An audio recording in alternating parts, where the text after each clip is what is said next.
What's up, guys? Coach John Wojo here with JW Fitness, answering another question for you. I've been watching my macros with the aim of reducing my carb intake to cut reduced belly fat and lose some weight, but I can't believe how much carbs are found in apples, bananas, and grapes, etc. Is it really necessary to cut out fruit? No. Thought fruit and veggies was goodness. An apple, for example, has 20 carbs. It's what I eat to prevent snacking and thought it was healthy. So, foods, look at the bigger picture. It's a matter of energy balance. Foods are neither good nor bad. And in a way, foods are neither healthy nor unhealthy.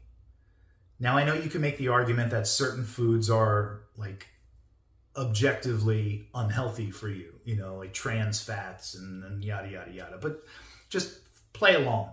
Just, forget about definitions for now. Foods are they're their component parts, right? Protein, carbs, and fats. So they're amino acids, they're glucose, they are triglycerides, they're just their component parts. And your body doesn't know a French fry from a baked potato. It just knows what component parts, it just processes what's in there once it goes through your stomach and through your intestines and it gets absorbed and all that stuff. It doesn't know. It doesn't think like, ooh, McDonald's French fries are bad, baked potato good.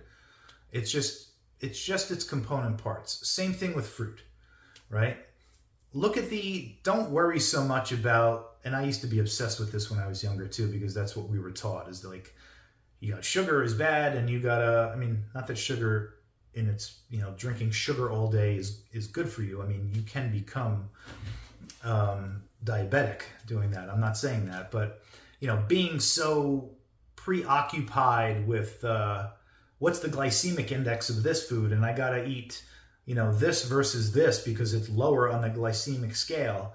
But when in reality it's just eaten as part of a meal, it's just the overall glycemic load, as long as you're not like pounding table sugar, like you're gonna be okay. Like fruit is healthy for you. Like don't stress about it. But you have to be mindful of the total amount of calories that you're eating.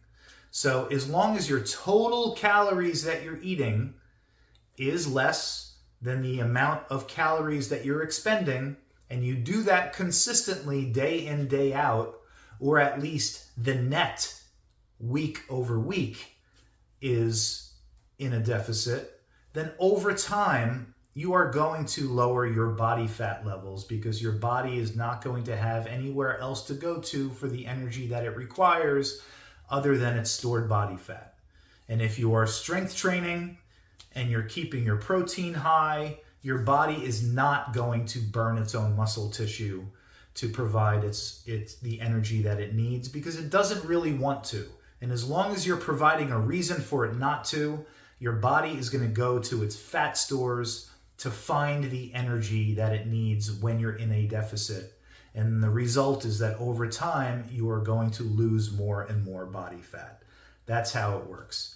So if, let's say I'm just making up a number. Let's say I need 3,000 calories to maintain my body weight, but I am consistently eating 2,000 calories a day. I am in a 1,000 calorie deficit every day. That is a 7,000 calorie deficit per week. That is enough to lose, on average, roughly 2 pounds per week. If I am keeping my protein, a high quality protein in my diet, and I am eating 1 gram of protein per pound of body weight per day, and I'm resistance training 3-4 days a week, and I'm doing it properly, my body has no reason to be breaking down its muscle to provide energy. It's going to go to its fat stores. And following that basic example I just gave you, if I'm in a 1,000 calorie deficit a day, but I'm keeping my protein high and I'm resistance training, it's not going to matter where I get my carbs from.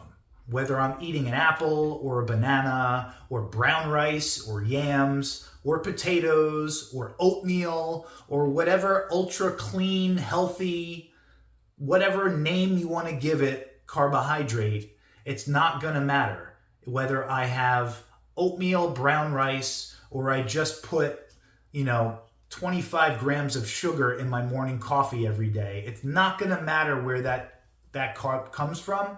The end net result is I'm still going to lose the same amount of body fat. It's not going to matter. So don't stress out about what type of fruits you're eating or how many. Just know where your calories are supposed to be overall, and make sure you are indeed a deficit. Make sure your protein high, make sure your protein is high, make sure you're lifting and all that good stuff. Don't stress out about your, these little tiny food choices that you're making. In the long run, in the big picture, it literally does not matter. It doesn't matter. So just be consistent and you will see the results you're looking to get. Guys, if you appreciate the content, like and subscribe, and I'll talk to you soon.